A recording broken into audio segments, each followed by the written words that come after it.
Welcome. You're listening to Ask the Doulas, a podcast where we talk to experts from all over the country about topics related to pregnancy, birth, postpartum, and early parenting.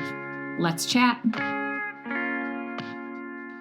Hello. This is Kristin Revere with Ask the Doulas, and I am thrilled to chat with Dr. Mona Amin. Dr. Mona is the founder of Peds Doc Talk and a trusted voice in parenting education, combining her expertise as a board-certified pediatrician, IBCLC, and mom of two to support parents worldwide. She is the founder of Peds Doc Talk, as I mentioned, a globally recognized platform reaching over 1.5 million people with evidence-based guidance, actionable tips, and relatable insights on child health, development, and parenting. Dr. Mona's work has been featured in the New York Times, Time Magazine, NPR, Good Morning America, Parents.com, and ABC News, where she is recognized as a leading voice in modern parenting. Dr. Mona is passionate about fostering healthy sleep habits, building positive relationships with food and emotions, and nurturing resilience and self-worth in children from an early age. Through her podcast, YouTube channel, social media, and online workshops, Dr. Mona provides parents with practical advice and a deeper sense of confidence. Her unique approach blends clinical expertise with the real-life joys and challenges of raising kids, making her guidance both impactful and relatable. She is committed to creating a space where parents feel supported and encouraged to embrace their own path while finding joy in the small moments and keeping perspective on the big picture. Welcome, Dr. Mona. Oh, thank you. What a welcome. And you forgot the most important thing, which is I am a fierce doula-obsessed advocate, which of course applies for this show. But thank you so much for having me. I love chatting with you and can't wait to talk more. Well, I love pediatricians, and we'll get into that as well. But our topic today is overwhelm that we experience, whether it's baby 1 or baby 5, because every birth and every parenting experience is different. So building that trust as a new parent and confidence, and you have the perspective not only as a pediatrician, but also as a mom. So you understand that even with your expertise, things aren't always textbook. Absolutely. And that is something that's really important. You know, when you mentioned in the intro, I talk a lot about evidence-based information, and so much of that information is also experience. It's the time I've had with my families in my office. It's my own personal experience. It's the whole picture, right? I think a lot of times parents find themselves in offices where maybe the pediatrician or whatever doctor they're seeing is so focused on the issue at hand without really talking about the whole ecosystem of a family. And I'm very big on the ecosystem. Like, it's not just colic. And the naming can just really help as its own entity in getting through to move through these feelings.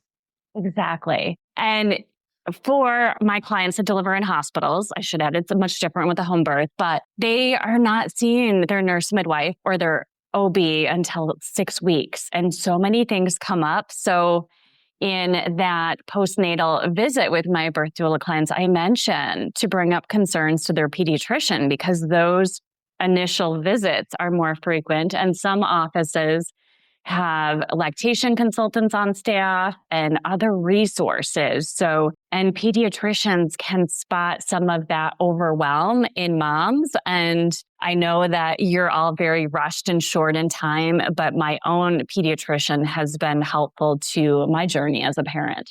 There's so many different ways that pediatricians are practicing right now. It's so sad to see that time is being lost. It's usually insurance companies, reimbursement, cost of just running a practice is requiring a lot of pediatricians to see higher volume, which unfortunately means less time. And I think all of us can say that we went into this field to actually want to help children because pediatrics isn't a lucrative field. It's a very difficult field, working with families and kids and seeing them at the most vulnerable moments. And it's just a sad reality. And I think a lot of the conversation is also around advocating, bringing up those questions, like you said, knowing that if you're feeling a certain way, whether it's with your own child's clinician or your own body postpartum, that you voice it and say, hey, where is the next best step that I can go to get help? Or if your mental health is struggling, all of those things matter to again, when I go back to that term, the ecosystem of the family and the health and of the child and you.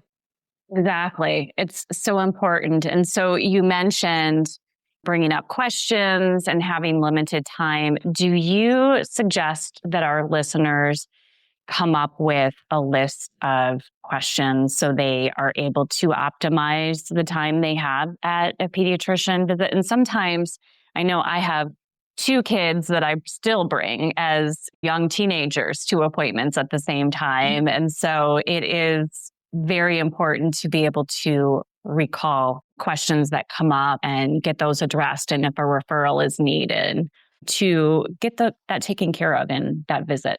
I am a big fan of notes on your phones because so much of it comes on the fly, right? Like maybe you see your child do something, you're not too worried about it, but you want to bring it up. Utilize that notes app to write down all of your questions. And I have had so many visits where I go through my questions, right? And for me, it's always the big stuff. It's sleep, feeding, development, behavior. Like those are my 3 big things that I'm looking at when I'm asking questions. And obviously the questions will depending on how old the child is. But think about all the things that may come under those umbrella, right? Sleep concerns you may have, feeding concerns you may have, development, behavior concerns if they're an older child, and write those down. And like you said beautifully, a new parent may not always know what to ask, and that's okay, right? Your clinician will go through what they need to go through. You may have a question after the visit, write it down. If you feel like it's an emergency, like you're like, oh no, I need to know right away, you can always call the nursing line, call the office, leave a message for your clinician. But if it's something that you just want education information, you can wait until the next visit. You can utilize people like myself. There's so many pediatricians online giving that in-between education. So for example, you go to see your doctor and you forgot to talk to him about colic. I have resources on colic because I know those questions can come up at 2 a.m. in the middle of the night. And so you can get that information, think to yourself, okay, here's what I need to know. Okay, let me talk to my doctor about this. And so you can utilize the right resources in between your doctor visits in case you forget to ask those questions. But yes, write those notes down.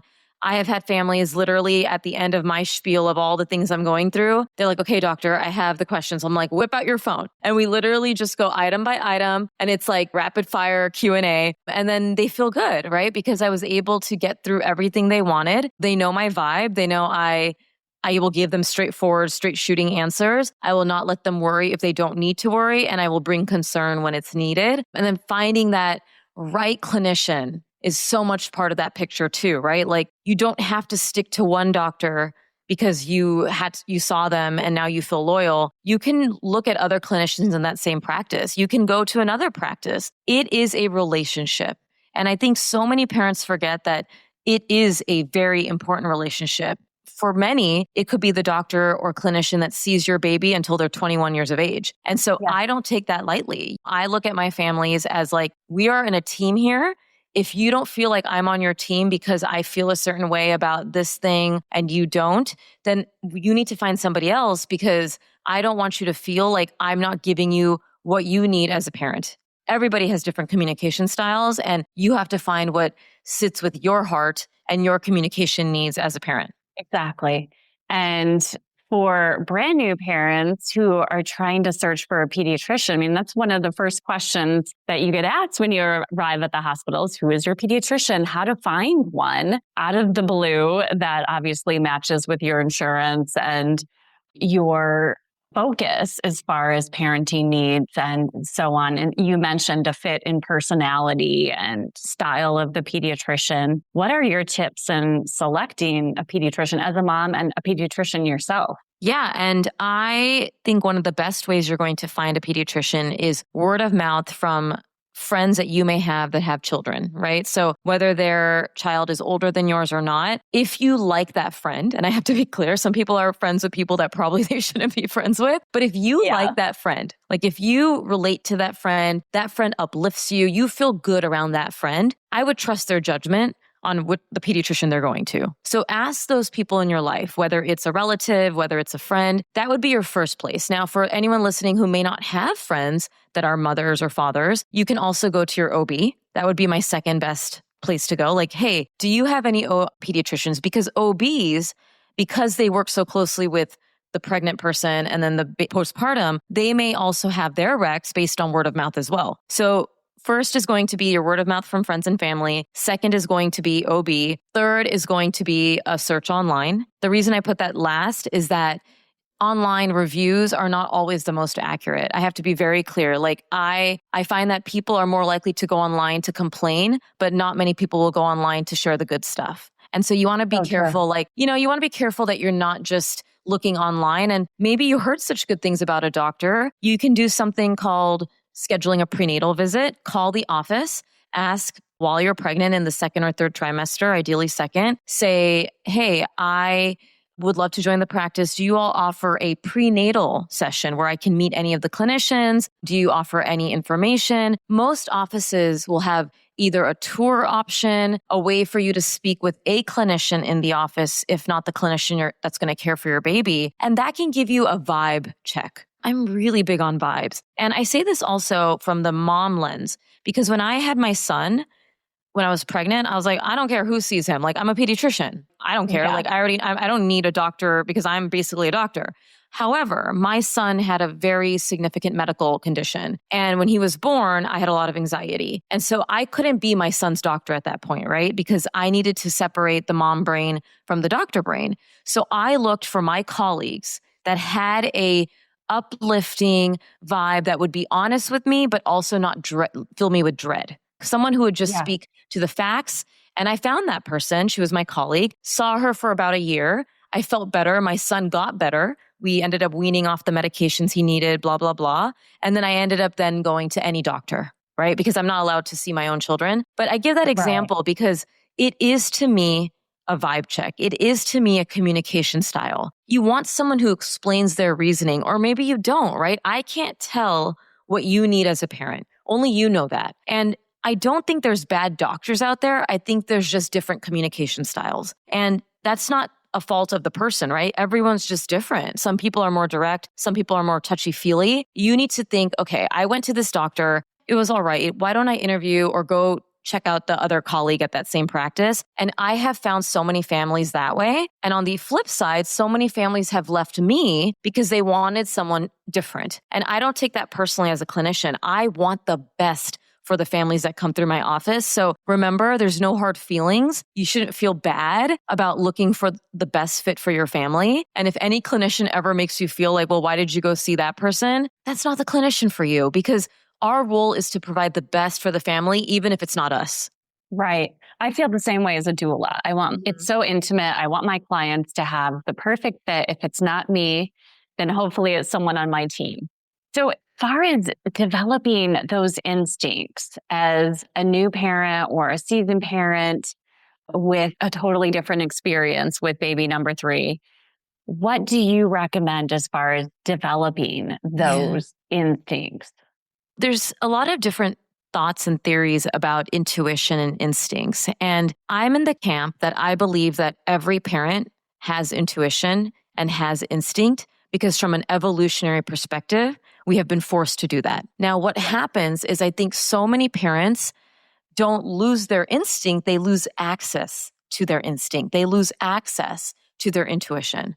So intuition, instinct kind of, to me, go a little bit hand in hand, but intuition is really just being able to tune in with yourself, your baby's needs, your mental health needs, your physical needs. And that tuning gets staticky, like gets interrupted fast, when too much outside noise is competing for the same channel, right? So your channel is, I know what I need. I know what my babies need. Now imagine grandma telling you one thing, doctor telling you another thing, social media telling you another thing.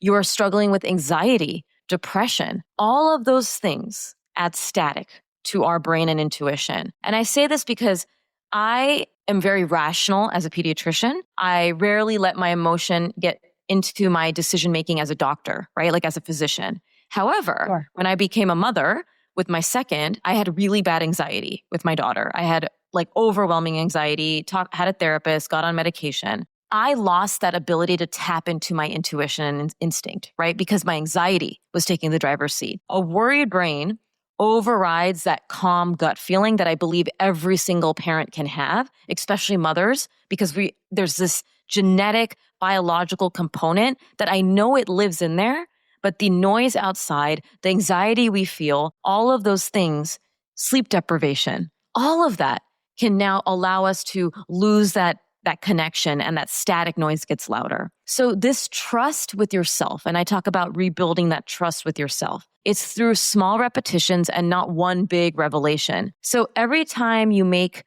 a decision, and just say you were worried about your kid, okay, and you call the pediatrician, and your pediatrician should say, thank you so much for calling, or you went in, you're like, I hope this made you feel better. You're going to tell yourself, I did the right thing. I'm a great mother. I got help when I needed. I don't have to do this alone. We think we have to do it alone. We think we have to know everything, but part of having intuition and instinct is also noticing when you need help, right? Whether it's you're sleep deprived and you need your partner's help, or your mom or nanny or whoever, or whether it's that you are worried about your child and now you need to get help. That is intuition to me. So you have to build those reps by the small moments. You have to also recognize the things that might be making the static higher. So are you feeling anxious? Are you feeling depressed? Are you not getting the sleep, which we all know is really hard postpartum? But what can we do to build all those things back in small baby steps to get you to know that you understand yourself and your child? And so the fastest way back to intuition and instinct to me is often less input, not more. So, right, fewer tabs open, fewer opinions, more quiet time, simply learning about your baby. Like, I am so big about realizing and remembering and reminding families that you are now entering this role as a parent where you have to learn about another human being. This isn't like any other job we do. That other human being is not like any other baby, not like your older sibling, not like your friend down the street. You have to learn their feeding cues, sleepy cues, what makes them calm, what they need to relax and comfort. And that's not going to be straightforward. That is a learning process that is the 4th trimester, learning about your baby. I always like to remind parents of that. And I feel like a lot of my families feel more confident and relaxed when they hear that, because I think so many parents try to fit themselves into this, I need to do this and my baby needs to sleep and this needs to happen. I'm like, my goal is not to let your baby sleep through the night by the time they're 12 weeks. That's not what I'm trying to get you to. I'm trying to let you tune into your baby's needs, pause a little bit when they make a little stir, educate you on baby sleep a little bit so you understand that you're not inadvertently waking them up. But at the end of the day, you are learning about another human being. So give yourself grace, tap into what I know you know, and find the right people in your world to listen to advice from. Maybe it's one social media account that gives you that reassuring vibe. Maybe it's your loved one that is very uplifting, but also realistic, and your clinician. Don't listen to the people that are just the peanut gallery that are giving you all this info, because that causes the static that I believe makes people lose that intuition. Exactly. Hey, Alyssa here. I'm just popping in to tell you about our course called Becoming. Becoming a Mother is your guide to a confident pregnancy and birth, all in a convenient 6-week online program. From birth plans to sleep training and everything in between, you'll gain the confidence and skills you need for a smooth transition to motherhood. Live coaching calls with me and Kristin, tons of expert videos including chiropractic care, pelvic floor physical therapy, mental health experts, breastfeeding, and so much more. You'll also get a private Facebook community with other mothers going through this at the same time as you to offer support and encouragement when you need it most. If you'd like to learn more about the course, you can email us at info@goldcoastdoulas.com or check it out at thebecomingcourse.com. We would love to see you there. We also have a book called Supported, Your Guide to Birth and Baby, which makes a beautiful companion to this course. It's a great book for any expecting mother and is the perfect baby shower gift. You can find information on that book at supportedbook.com. And those mom groups, especially in Facebook, can be overwhelming. They give misinformation. Absolutely. And you mentioned earlier, like parents, and we have well-meaning friends, and every experience, every baby's different, and parenting is different over the years. So what worked for my parents and grandparents does not work for modern parenting, for example. I joined a Facebook group when my son had a stroke when he was born from a very traumatic delivery. I left that group very quickly because you lose the human content, you lose the human conversation and connection online, right? And a lot of it, I don't love online groups. I really don't. I think some of them, if your child has a very rare condition, like I know a lot of my families who have children with rare genetic disorders, they do go on groups because they can learn about the latest in research and advancements. I think that's wonderful. But the problem that can happen is what you said, is that not every child with a stroke is the same, right? Not every child in any group is going to be the same. You should not be going on that group for any advice, meaning just general guidance on like sleep, medical, whatever. You can go on there for like, hey, I had a really tough day today. Has any mom ever felt this too? Use it for your uplifting support, but don't use it for like medical sleep advice because that's not your kid. You need to talk to your clinician, maybe your partner. You need to come up with a plan with someone who knows and has evaluated and has been with you through your child's health and well-being. And I left that group because I just saw so many people giving advice that I was like, this is now borderlining medical advice that I don't feel comfortable with. And also it's making me more anxious as a mom. So going back to that other point I made, if you're ever feeling you're anxious or feeling like a more shitty parent, let's use that word, in any space, whether it's with a person in life, clinician, online, that is not the space for you. So that is part of also tapping back into your intuition and instinct, is remove yourself from the people that do not serve you in that way that you need at that time of your life. Exactly. And nothing beats in-person connection. And so then they get even more bold with what their advice ends up being. So yeah, it's very frustrating. I tell my clients to talk to their providers, talk to the pediatricians, talk to experts, and then get a circle of community with other moms going through the same thing at the same time, whether it's a baby music class or story time at the library, getting that in-person connection versus the overwhelm and misinformation in groups.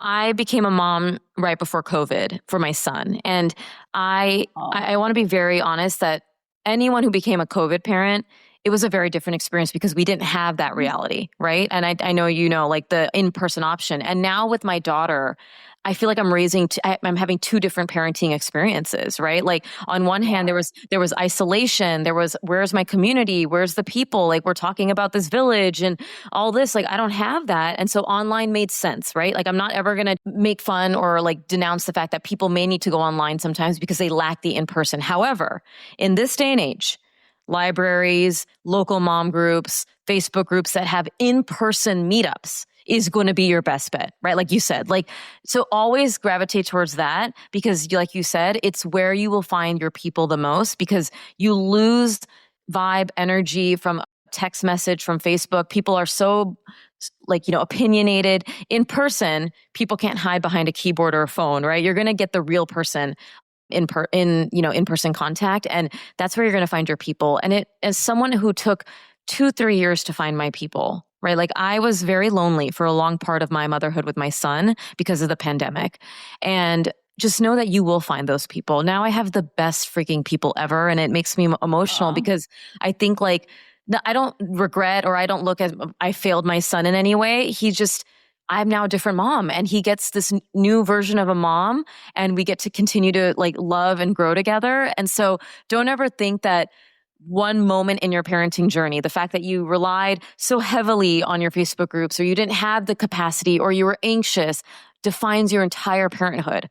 It's just a blip in the whole lifetime of being a parent. And so I always remind my community of that because I think we tend to get so focused on, I was an anxious mom. I yelled all the time. I, wasn't connected and now I'm better. And I'm like, you can always get better. My motto is healing happens. And as someone who has been through it physically, emotionally, I can say that's always true. That is so beautiful, Dr. Mona. And you talk so much within your platform about trusting instincts. And I'll give you an example with my own pediatrician. So my firstborn, she was in the NICU, and I struggled with feeding from having the enhanced formula to pumping to breastfeeding. So I relied on a lot of help from my pediatrician and also IBCLCs, both in hospital and in my home. But with my son, feeding was so different. And he, spontaneous labor after my due date, and something felt off. So I trusted my instincts, talked to my pediatrician, and it wasn't caught in the hospital, but my son had a tongue tie. So breastfeeding was painful and different.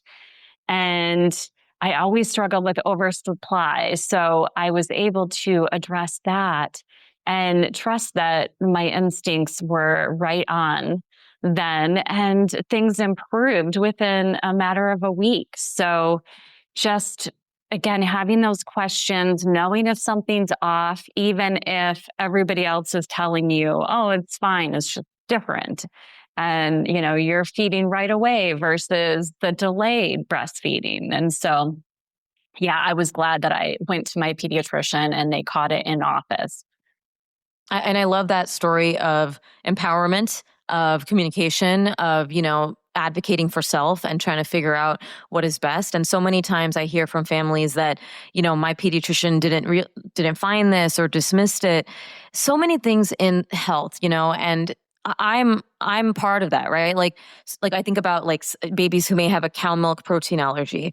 So many things may take visits or multiple kind of discussions to kind of finally come to an answer. Or maybe there is something that's missed. And it doesn't mean that that's a horrible doctor. And, it's it takes a two-way street sometimes. And that's hard to realize. But like you said, it's, hey, I read about this. Let me go bring this up to my doctor. Or how can we work on this? And a doctor should be willing and humble enough to say, you know what? Wow, thank you so much for bringing that to my attention. Yes, you are right. They have a lip tie. They have a tongue tie. Let's talk about how that can impact. And that to me is going back to what you're looking for in a doctor and that vibe. It's that doctor who can communicate in the way you need, but also be humble and ready to chat with you if you bring information from the internet, if you bring information from another specialist, and be open to listening. To me, that is the type of doctor I would want for every family. Same, exactly. And as doulas, we're always giving referrals for pediatricians we trust, OBs, lactation consultants. So yes, I 100% believe that being open to information, but I do feel like you have to see with AI and technology and Google that everyone feels like they are a doctor now. Right. So it's probably a bit more frustrating with all of the information at their fingertips. Oh, I feel that. And I, had a long chat with some friends who are all graduate school educated. So lawyers, MBAs, doctors, and we were chatting about the future of AI in our specialties, right? In how we work. And all of us agreed that the beauty of having gone through education without AI. We went through all of this with becoming a doctor. I didn't have access to AI, right? That we have created understanding, clinical acumen. My lawyer friends know law. And now AI can be a tool that helps us. For example, I can use AI as for me, because I have the education and know when it's wrong. I know when it's giving me not the full picture because it's a robot, right?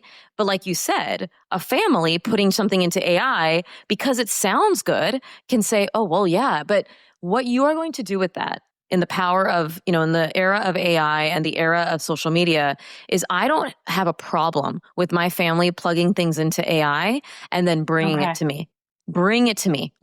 Don't just plug it and make a decision without speaking to a clinician about it. But I have had so many situations where a family is like, hey, I had this rash and I looked online and I plugged it into AI and it told me it was this, but I'm coming to you to confirm.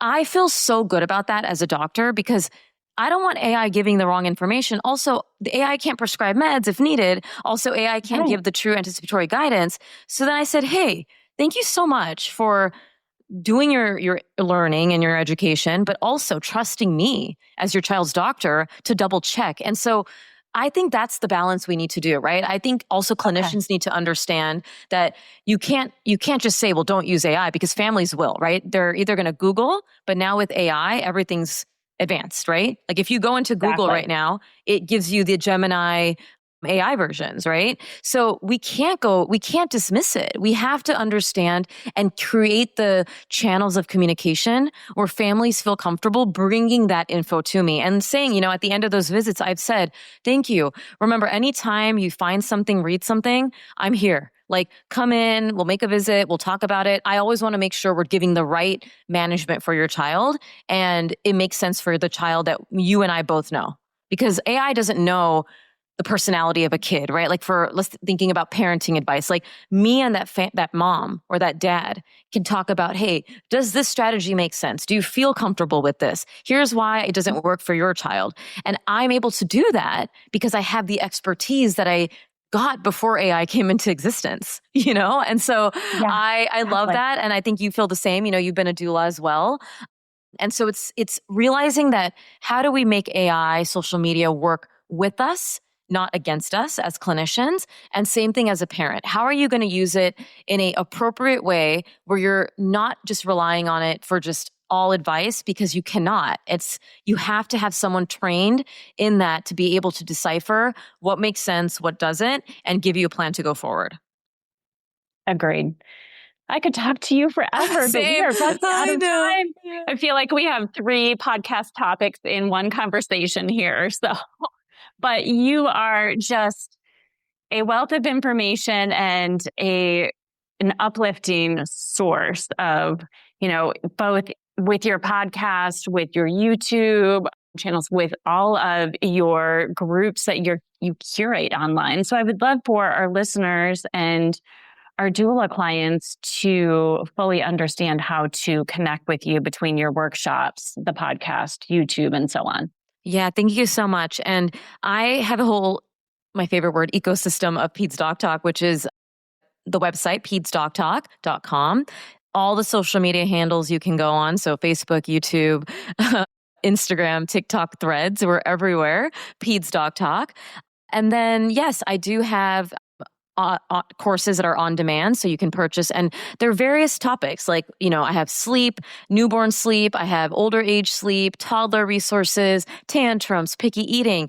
All of it is with evidence, but also the experience that I bring, like I mentioned here, right? Like the family who said, Dr. Mona, this did work or it didn't work. I bring all those strategies into all of my resources. So you're just going to feel like anything you get is going to be like a warm friend talking to you, giving you guidance, giving you actionable tips. And I always say, I respect the family who can purchase things, but also the ones who can't. So I have a wide range of resources, paid and unpaid, for families to consume. I so appreciate that because, as you mentioned, access and budgetary concerns. And so having that information in all of the ways that people consume content, from video to, again, the podcast form. So thank you for all you do in this space. And I would love to have you on again in the future. Again, I could talk to you forever, Dr. Mona. Oh, Kristin, thank you so much. And like I said, I love chatting with doulas. Thank you so much for the work you do. I didn't mention this in the convo, but I had a doula for my second birth with my daughter, just because I had a very traumatic experience with my first.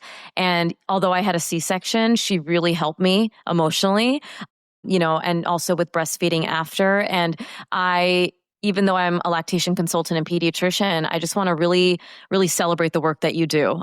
And so thank you for what you do. Thanks for this platform, and for all the doulas that may be listening and are part of your community as well. Well, thank you. I'd love to hear that you used a doula. And yes, there is that misconception that doulas are only for home births or unmedicated births, but we attend all births, including cesarean births. So thank you for sharing that. Thank you. And thanks again for having me. Thanks for listening to Ask the Doulas. For more information about Gold Coast Doulas, visit us on our website, goldcoastdoulas.com. We're also on Instagram, Facebook, and YouTube. If you like this podcast, please subscribe and give us a 5-star review. Thank you. Remember, these moments are golden.